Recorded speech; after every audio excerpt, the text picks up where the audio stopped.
en 2-3 mots, mais pourquoi?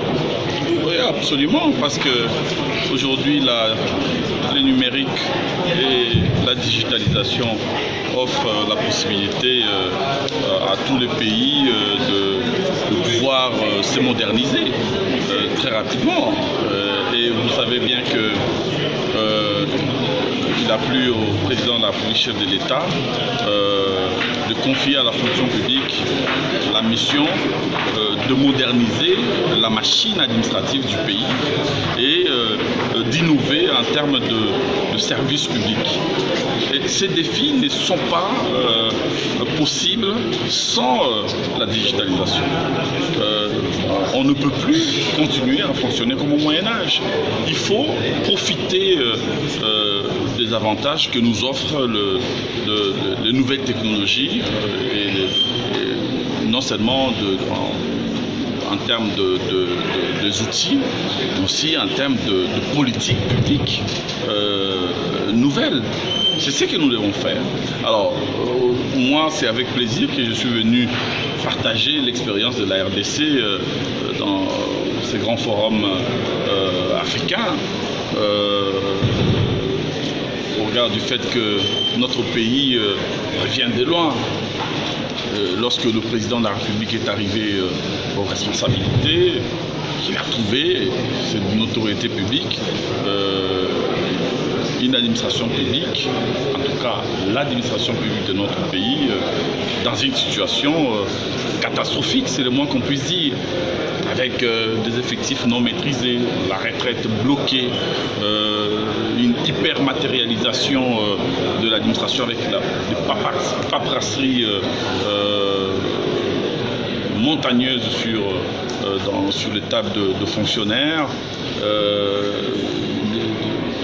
précarité de travail, de conditions de travail, des conditions salariales de fonctionnaires, le rajeunissement totalement inexistant, la qualité de services publics qui laissait à désirer. Eh bien, tous ces défis aujourd'hui sont en train d'être résorbés, d'être relevés grâce à la numérisation.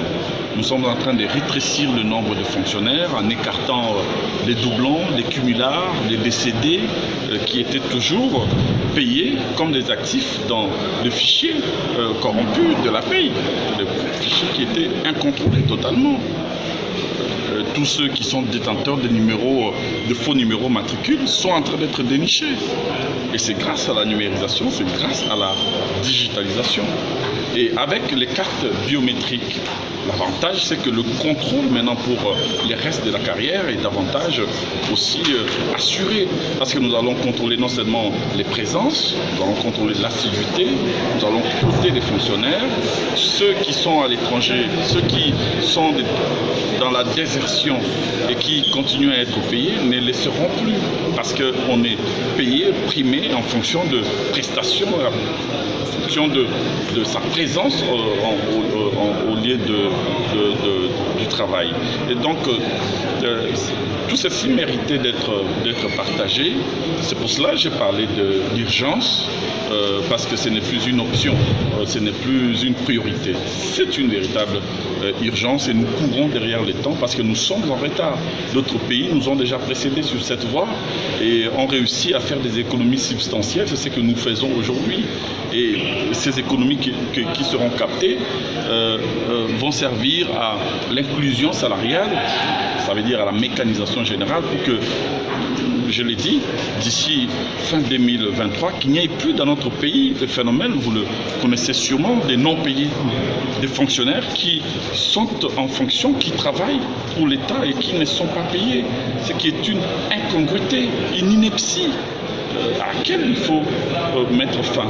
Et le président de la République est déterminé, il nous a fixé un cap et avec le Premier ministre, sous sa coordination, avec la collaboration du ministre d'État, ministre du Budget, ainsi que celui de Finances, nous sommes déterminés à mettre en place un système pouvant nous permettre non seulement de maîtriser les effectifs, non seulement d'assainir les fichiers de fonctionnaires, aussi les fichiers de la paye, mais également de fluidifier la retraite et de rajeunir.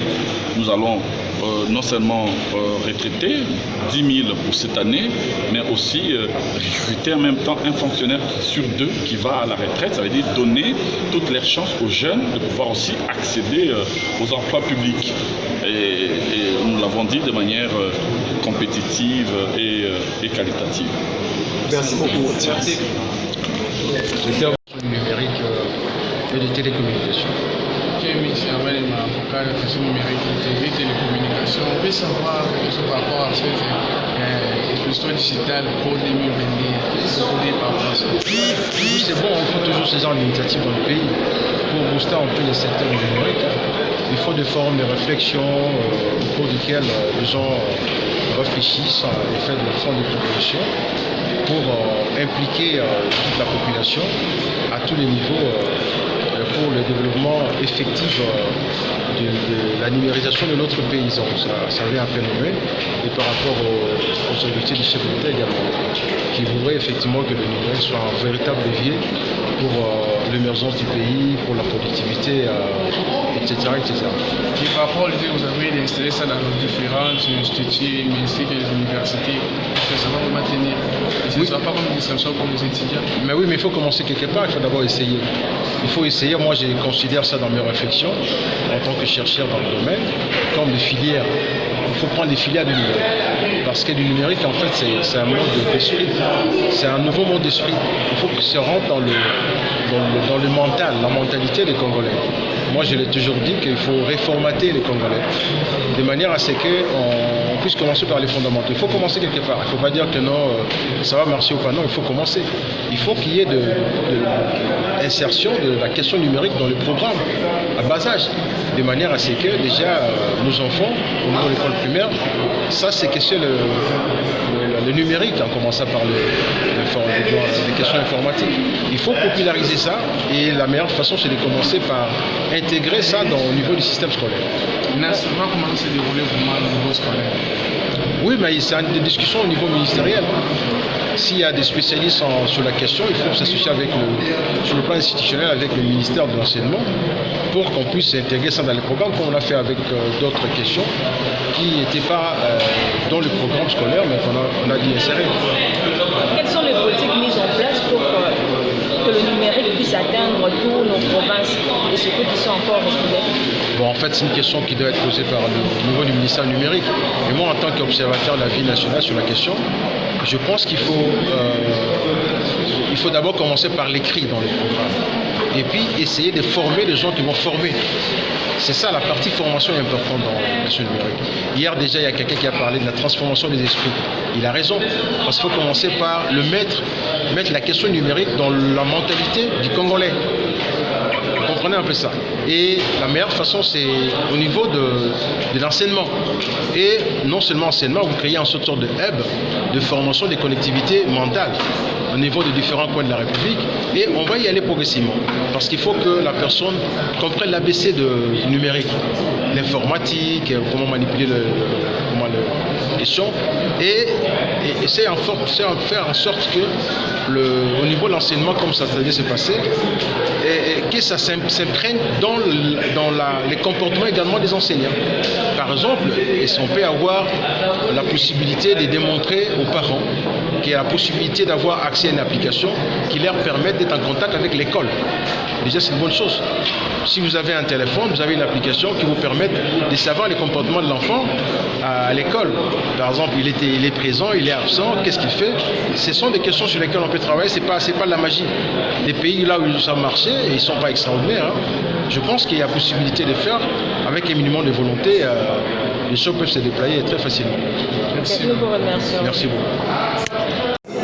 Et sur la connectivité des abonnés en fibre optique et accélération aussi dans les utilisations, c'est-à-dire il faut mettre en place beaucoup d'applications. Il faut que les jeunes se lancent, comme disait notre ami tout à l'heure du Gabon.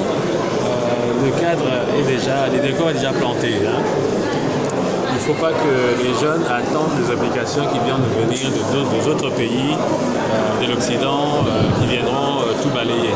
Donc les les utilisations, le besoin du numérique dans notre pays atteint la maturité. Donc allez-y, allez-y.